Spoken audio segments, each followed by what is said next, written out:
Welcome to Purpose 360.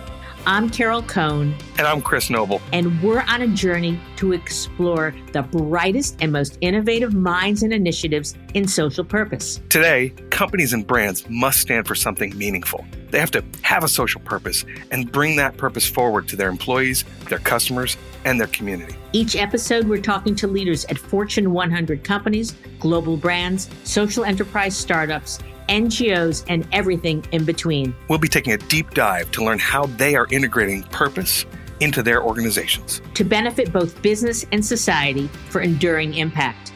Join us.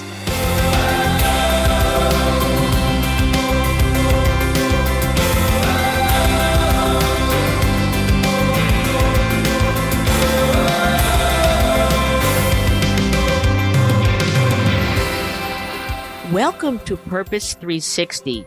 I'm Carol Cohn, and I am so excited to have Kirk Myers, Director of Sustainability from Alaska Airlines, with me today. So welcome, Kirk.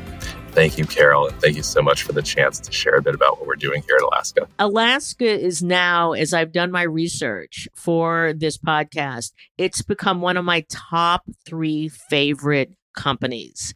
And for our listeners, we're going to hear today about so many of the thoughtful ways the company truly embeds purpose into their sustainability, their community, their employee relations, their not-for-profit partnerships. And in doing so, they have been ranked the most sustainable North American airline for 2 years in a row by the Dow Jones Sustainability Index. So I'd love to do a giant clap. So maybe Pete will put that in there, but congratulations, Kirk.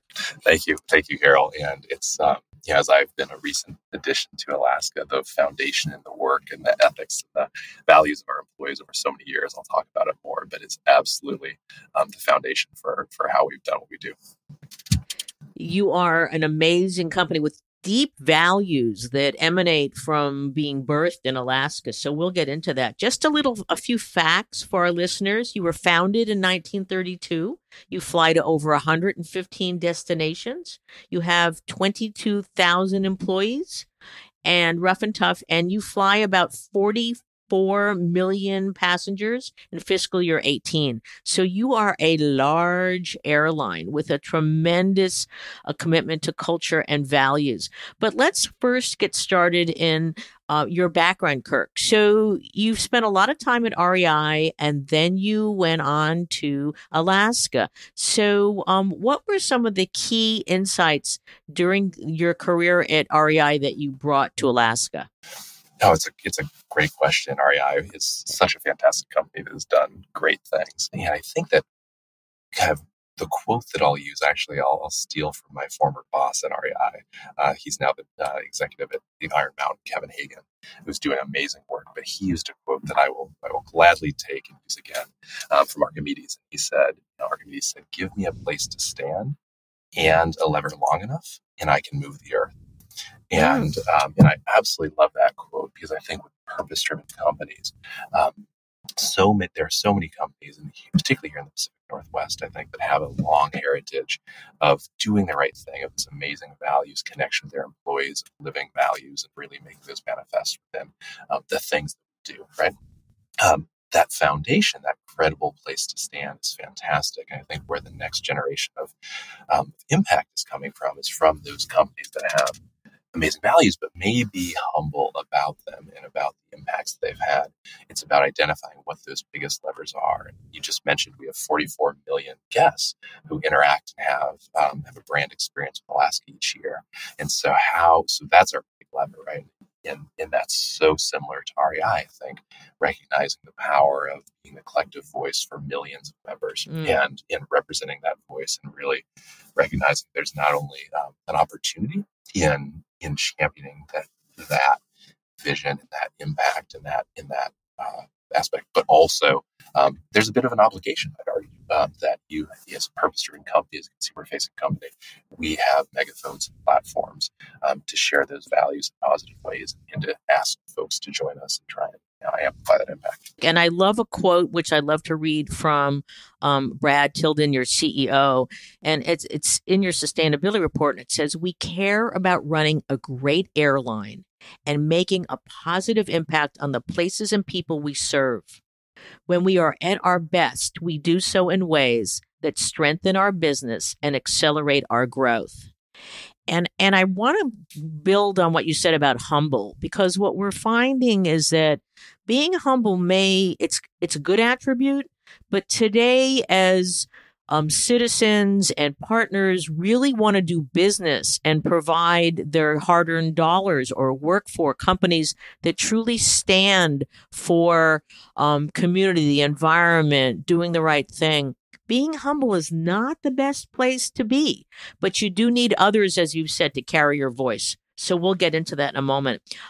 Tell us, Kirk, what is your personal or professional purpose?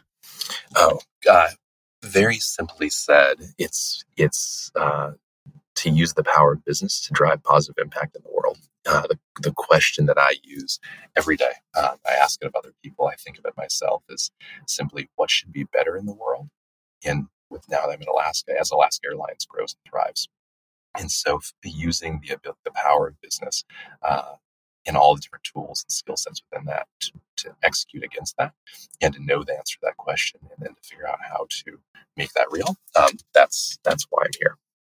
Excellent. Oh, that's terrific. And so now let's turn to, how do you define sustainability and why is it important for Alaska? It is far beyond just being green. Absolutely. And the word sustainability, of course, has so many different definitions and frames to it. Really simply said, we focus on 4 pillars, and we can get into these more deeply, but we focus on our people, right, which is both our employees and our communities. We do focus on flying greener, and we've done some amazing innovation work in that space. We focus so much on our communities and then also in using the power of flying, right? The fact that we can whisk people across the country at 550 miles an hour has some amazing opportunities that are kind of embedded in that with just innately what we do. So really for us, sustainability, Brad's quote said it very, very well, but it's about being a long-term community impact driver for our employees, for our guests, for the place that we fly. We fly to the most beautiful places in the world. I mean, we being founded in Alaska, being the most West Coast airline, flying to Hawaii and having all of our trips there. I mean, we have these iconic places, very simply said.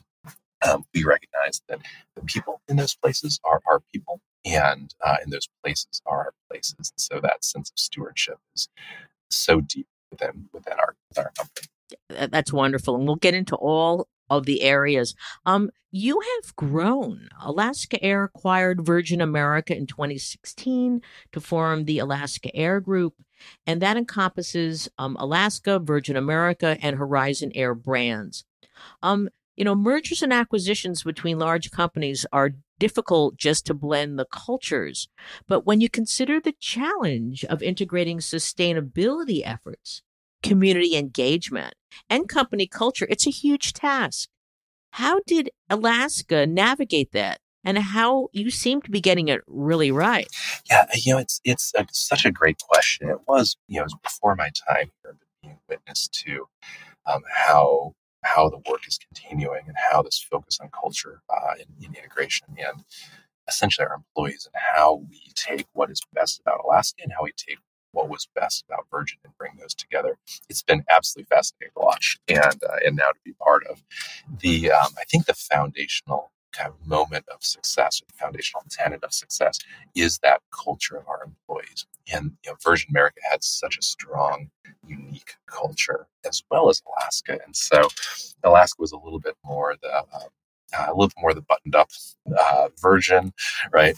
Virgin was a little bit more open collar, enjoying life kind of aspect. I think that but both had kind of grassroots rooted focus on sustainability in their communities, and to be able to bring those together and to see that the company and our leadership focus so much on that culture as the thing. It is the thing that makes us who we are. It is the thing that will drive our success in the future. And in the investment that we make and continue to make into bringing our people together and really aligning and having those conversations around what are the best things we can make happen. It's amazing, in my opinion, right? How relatively seamless with all the challenges of integration that happen, how it's gone. It's been a huge amount of work for folks, but the commitment, and I think having again that the deep culture and the ability to find the connections between those has been powerful. You have multiple programs. We Fly Greener, we invest for strong communities, we're all about people, and we're about mattering, we make flying matter. Let's jump, I'm going to do this out of order. Let's jump to the people part first, because again, you've got the merger of these other organizations. And besides the listening, you also have some significant economic incentives for your people. So can you talk about that? The focus that Alaska has on our people is probably the most tenured foundational aspect of who we've been since our founding. It's amazing. And so for us, focusing on our people is first and foremost about safety, both for our employees, but also for our guests, of course. As an airline, there should be no surprise there. But then we also do deep work in diversity and inclusion and really leader of that space and focusing on making sure that all of our people feel welcomed, feel part of the team and contribute. And then with our financial incentives, we do have a robust, essentially profit sharing plan, but where when Alaska does well, that money goes back to our employees and it impacts again these communities and supports the communities that we where we live and where we work and where we play. In those communities are spread throughout the West. And the combination of all those areas, and again, as I mentioned, the listening and the deep listening that Alaska does to our employees is the foundation of that. It's not. It would be very difficult, I think, to have such a strong culture focused on your people without that tool. And then you put your money into their pockets. The 135 million. I read that it was in some cases 6, 7, 8% of the total annual salary of an employee. So that's quite significant. It is. It was a great day when that was announced, and annually, we've been very fortunate. I mean, Alaska is an amazingly well-run business. And so with that rigor and with that focus to be able to return those profits back to our employees is something that I know that we are very, very proud of and have a large commitment to. So let's talk about saving money. That's a great segue to the green part of your sustainability efforts. And so you have multiple ways that you're saving money. And the first I was interested in your split scimitar winglets that you have installed on, I think, your 737. So can you talk a little bit about what they are and how much fuel they save? Absolutely. Well, and first I'll share, since we're on a podcast, if folks haven't seen them, definitely Google it or look out your window when you're on your next Alaska flight. They are beautifully Instagrammable. they make perfect shots. I actually flew in.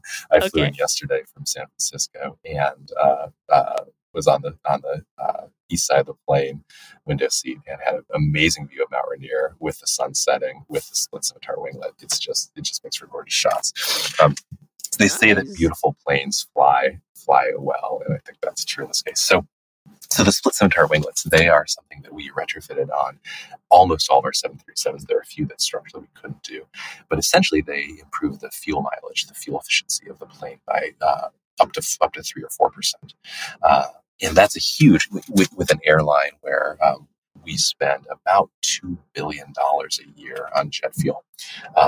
That, a 3% gain in efficiency is very, very helpful, not only in reducing and saving money, but also in reducing our exposure to the volatility of the cost of fuel.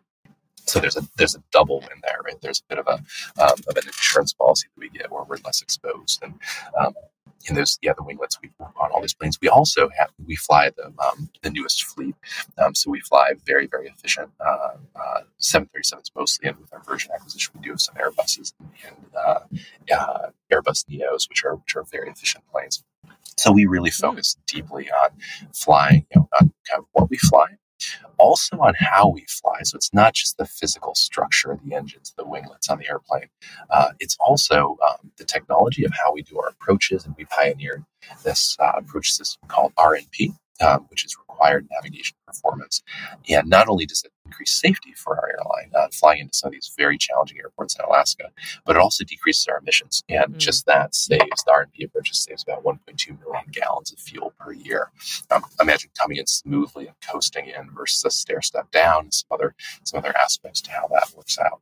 I don't know. Have you been in a flight simulator I yet? have an invitation, but I haven't taken it up yet. So Ooh, that's I'll join you if I'm up in your neighborhood. So you dealt with technology, but you wanted to do more. You wanted to innovate, and so you have this very interesting partnership with Nestle for biofuels. And so, can you talk about biofuels? Absolutely. Alaska has been a pioneer in biofuels, and we're actually using the term now of sustainable aviation jet fuel. Biofuels tends to have you think about having a feedstock, what biofuel is made out of that's grown, a crop or something along those lines. And the technology is chemical engineering. It's absolutely amazing. It's blown me away in diving into the aviation industry. There are, I think, 15 different ASTM approved feedstocks through 5 ASTM approved conversion processes to make essentially renewable fuel, to make sustainable aviation jet fuel that is cleaner and better than what fossil fuel is. It's absolutely mind-blowing. And now those feedstocks, for example, there's a company that's taking the waste exhaust gas coming out of a steel mill, and that's being converted into Jet A. And there's a startup here in the U.S. that's just broke ground in Reno and will be breaking ground in Gary, Indiana. They'll be turning garbage, municipal solid waste, into jet fuel. Mind-blowing chemistry on that front. And Alaska has been the pioneer of piloting and testing more different sustainable aviation jet fuels from more feedstocks than any airline. We flew 70-some flights back about 6 years ago. And we've flown the first flights that were powered by forest residuals. So have what's left over after harvesting timber here in the Northwest. Some amazing partnerships we've had with innovation on that front. The challenge and the opportunity moving forward is the chemical engineering is completely solved. Now it's about the financial engineering. And so they aren't cost competitive yet. There are incentives coming in. There's policy coming in. But it's very similar to where I'd say renewable energy was maybe 10 years ago, right? Where you could do solar, you could do wind in 2006, 2007. It didn't necessarily have a great return on investment until the financial engineering and innovation on that side came through. I think that's the next big phase to move forward. And so, why is Alaska being the innovator in biofuels versus Delta or United or others? Well, there's certainly innovation happening across the industry, but I would say that Alaska has been at the forefront, especially in terms of some of the early work and partnerships and recognizing. I think it's just our values and understanding that it's a huge impact. Right, $2 billion of fuel is about 7.5 million tons of carbon per year. Fuel is 99+% of our own carbon footprint. And so our efficiency, we're the most efficient airline in North America. We're about 13% more efficient than average with the winglets, of how we fly, with all the different technology we use, which is fantastic. But we also recognize that to continue to grow and to do what we want to do and support our communities, we have to also work on the carbon footprint of the fuel itself. So, do you have any insights regarding, and you may not be close enough to it, but the Nestle partnership, again, for our listeners who are taking their purpose and they're bringing it to the innovation side of products and services. Do you have any insights or into how you manage that partnership and make it flourish? Yeah, so the Nestle partnership is an MOU that we signed with them to really dive deep into looking at what possibilities, what opportunities are there for the ongoing use of sustainable aviation jet fuel, right? Rather than pilots, rather than one-offs. How do we actually make this work and start to grow truly in a sustainable way, right? In both a scalable and sustainable way. And so Nestle is an amazing partner. They're a Finnish company who produces more renewable diesel than I believe any other company in the world. And so renewable diesel is actually very similar chemically to jet fuel, to Jet A. So there's a large overlap there. And for us, it's a great question actually. Coming up here at 9, I've got the Neste team here for the entire day to talk through policy, to talk through the financial engineering, dive deep into logistical opportunities. And they also are one of many vendors out there, but the one that we have the MOU with to really have this collaborative partnership and figure out, essentially the question that I love framing questions with the start of in what ways might. And so I'd say that that's in terms of collaboration, in terms of working on collaborative partnerships. If you can frame a question with partners, in what ways might we do X or Y or Z? That's the right framing to get innovation and to get the right amount of disruptive thinking and to give some permission for that in the room. I love the way you approach that. In what ways might ... That's great. Also, the fact that you are deeply embedded in that partnership. So it's not like let the finance guys or the technology guys and gals work on it, but also because of where you sit with sustainability truly at the center of your culture and your values. Was that something you had to put your hand up for and ask for, or was that something that naturally happened? It was the natural expectation of the role that was created that I took, and so part of the motivation for creating this elevated sustainability role within Alaska was really recognizing how big of an opportunity this was, and that because fuel is so large for an airline, you have a lot of different teams touching fuel in general, just overall fuel. And so to bring this new perspective and to kind of convene the group, that's really where my role plays a significant amount of effort. So you said an elevated role. So that's interesting because I'm sure people listening to this are saying, I want to be at the table as Kirk is. How did you impact the elevation of the role? Do you report to Brad? What's your integration with him and others on the senior team? Yeah, so I report to Diana Burkett-Rakow. She's our VP of External Relations and is an amazing advocate and champion for our values and for our sustainability work. And so she came into Alaska a little over about 18 months ago, came in from outside of aviation also. And she put a lot of political capital into creating this elevated role, recognizing the shift from our amazing foundation of green team work, of our flight attendants starting our in-flight recycling program years and years ago and being the leaders on that front. Is, just absolutely everything you could think about in that incredible foundation, right? Going back to Archimedes' quote, but recognizing the need to storytell, to engage, and the need to the opportunity to have a bigger impact and larger business benefit was really that creation. That's what was able to pull me away from REI, which is a hard company, an amazing company, and a hard company to lead. And so the only way that I would leave REI would be to go to a company that has the absolute best product. Alaska has absolutely got the best flight product, and people. We're one of the only airlines that I would argue that customers love. Our customers absolutely love us. And so with that credible foundation, that's where this opportunity comes in. That's where my role plays a key element. Let's talk about taking the values and bringing them to life. Can you talk about your commitments to your communities, especially Native Alaskans? Going back to 1932, Alaska was founded with fabric covered biplanes, right, on floats. It's an amazing story to go back to that roots. Really to literally bring food, medicine, and connect these communities in ways that there were no roads. There was no way to make that happen. So we think about that concept of making flying matter, right? Flying has been this amazing change for our society and benefit to connecting people to healthcare, connecting people to all these different things. So with those roots, we are deeply engaged, both in Alaska, of course, and all of our communities in which we fly. And that's focused on developing youth educational opportunities for the workforce.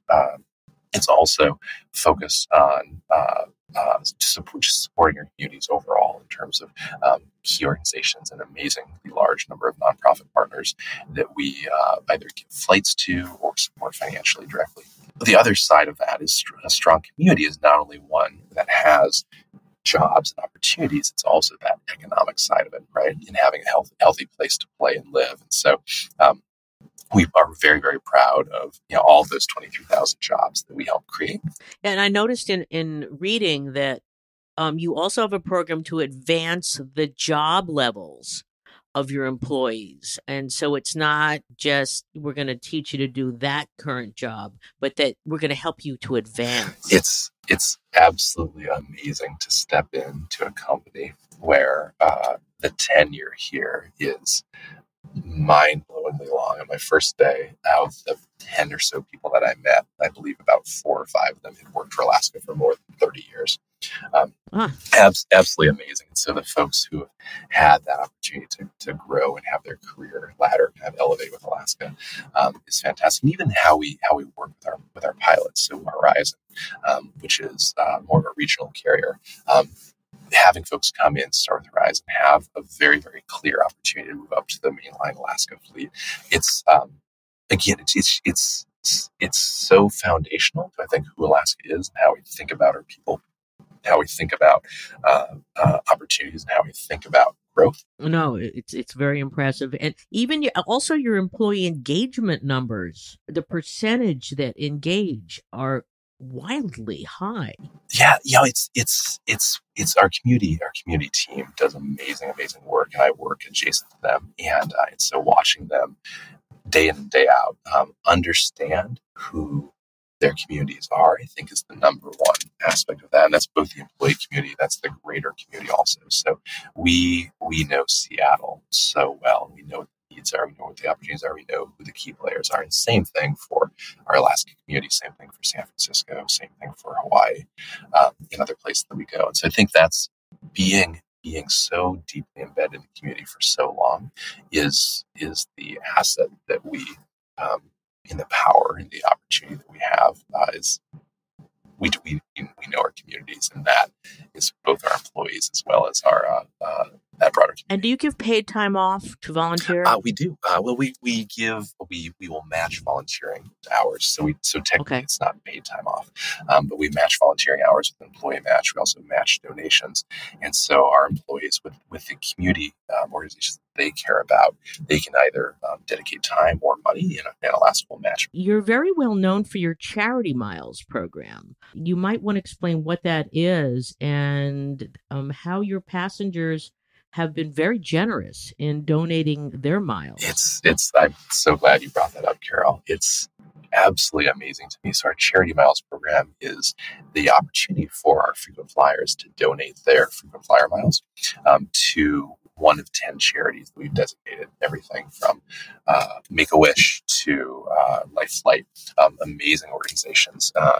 And last year, I believe the number came in at 53 million miles that our guests donated. That's a lot of miles. Well, and it's so telling because frequent flyer miles are a cherished commodity, and for our guests who are part of our Alaska community, part of our Alaska family, to use those to drive impact and good, and to help these nonprofits do amazing work and amplify their impact. It says so much about how a company is not successful in isolation, right? And a company's impact work is really this huge system that is driven by all different dimensions and all different aspects. And the fact that our guests will do what they do and year in and year out in terms of donating those miles is just amazing to me. And I think the value of that was north of $1.3 million or $4 million. So that's a significant dollar amount.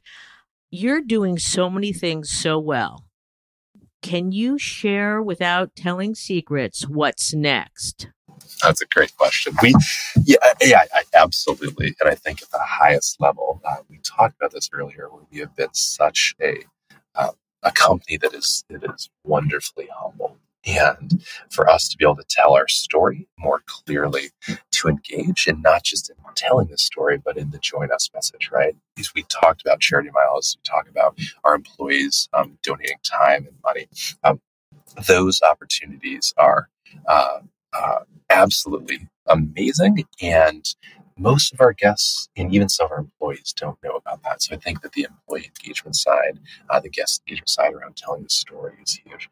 And then thinking about those 44 million guests sitting in our planes, having an Alaska experience, hopefully, and oftentimes a wonderful experience in their flights, their travel. Thinking through how do we more directly connect with them, and in what ways do we make it continue to embed our values in how our brand manifests itself in that guest experience.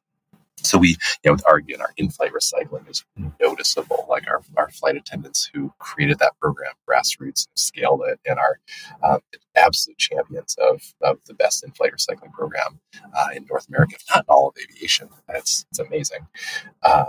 That's visible, right? And that's really key. But it's also from that. It's just what we do. It's the right thing for us. It's how we do it. And I forgot to ask you about your plastic straws. You're going to stop serving them, and fruit picks, and even little things like that. You're constantly innovating. It's fantastic. Yeah, we were the first airline to get rid of plastic straws and plastic stir sticks. And we still, we still do have single-use plastic in use in our planes. It's very difficult to eliminate, but we're still focused and working on that. It's part of who we are, right? That as we think about what we care about, it makes perfect sense. It was an opportunity that we could take, and we had an amazing partner in a nonprofit called Lonely Whale who helped us with that process. And I'm happy to say that as of about 2 months ago, the last domestic airline who hadn't made that commitment yet did. And so amazing story. Raising the bar. In just we challenge year, you. Sure. That momentum went through all of domestic aviation, which is a pretty cool story of how the tide can raise all boats. Unfortunately, we're getting down to the end of this, but we always like to ask, what are 3 insights? You've given some great ones, so you're allowed to repurpose them if you'd like.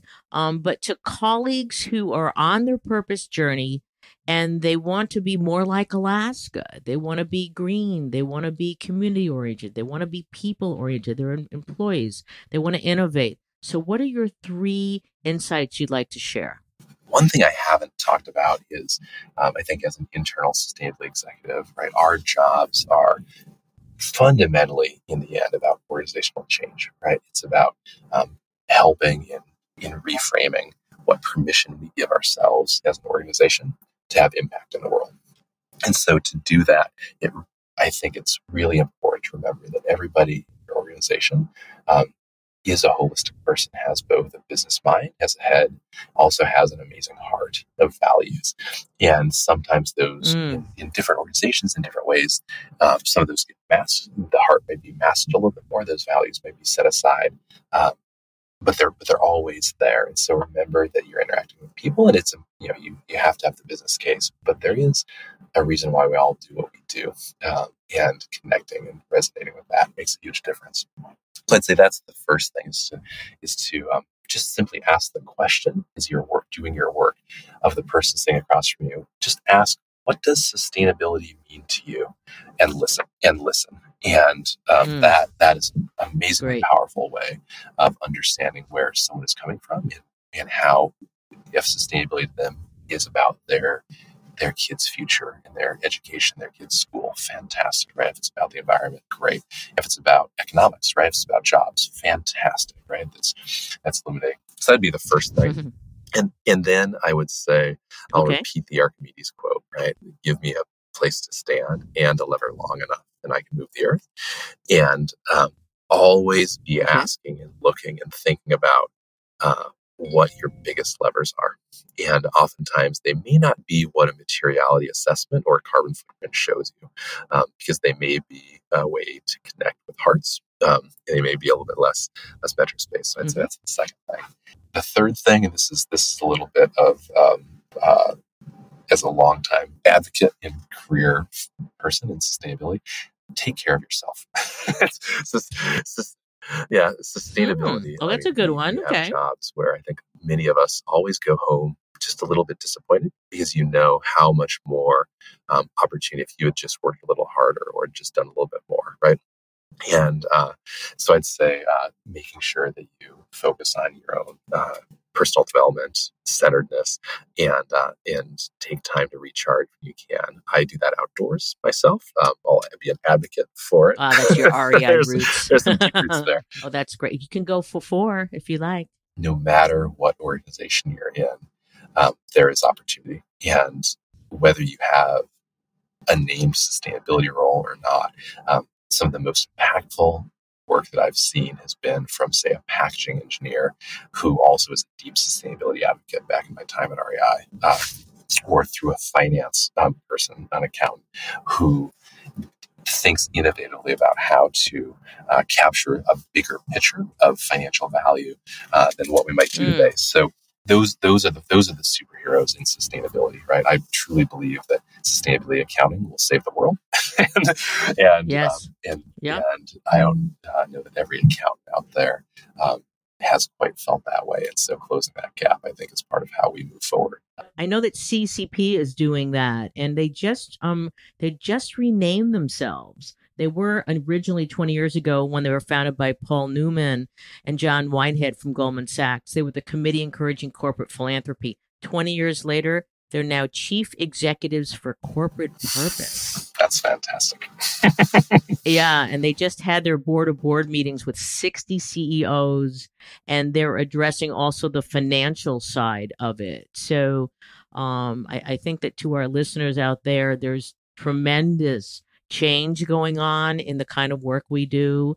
And I want to ask a couple other new questions, and they're really easy for you, Kirk, just as we have a couple minutes left. What do you suggest people read? What blogs, newsletters, even books that you found that are really helpful to keep you on top of news and innovations? Oh, great question. I'm a huge fan of the content from the Sustainable Brands Group. I'm a member of the advisory board. I think they do a fantastic job.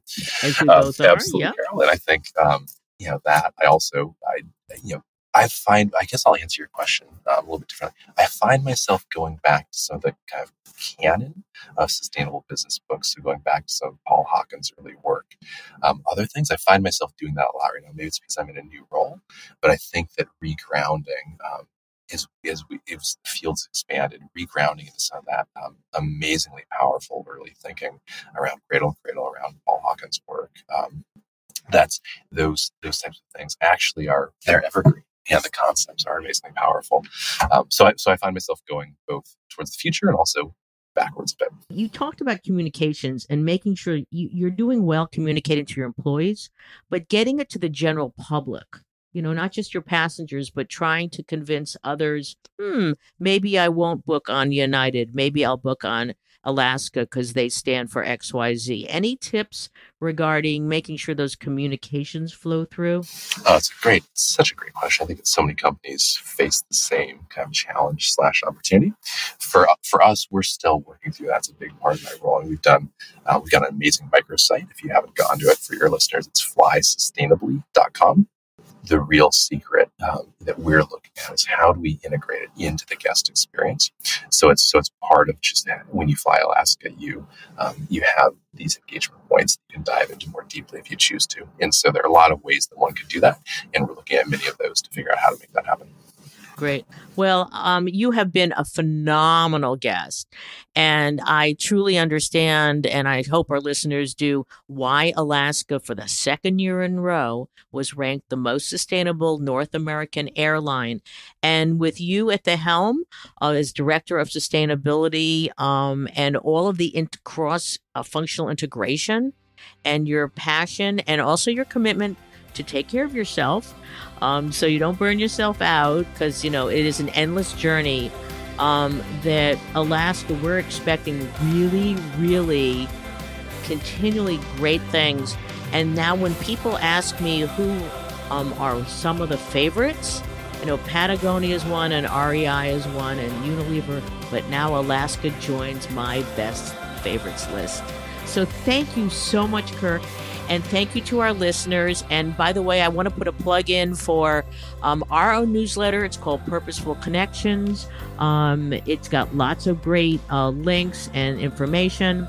Also, that we encourage any of our listeners, please go on to our podcast site. It's on iTunes. Leave us suggestions for other people we can interview.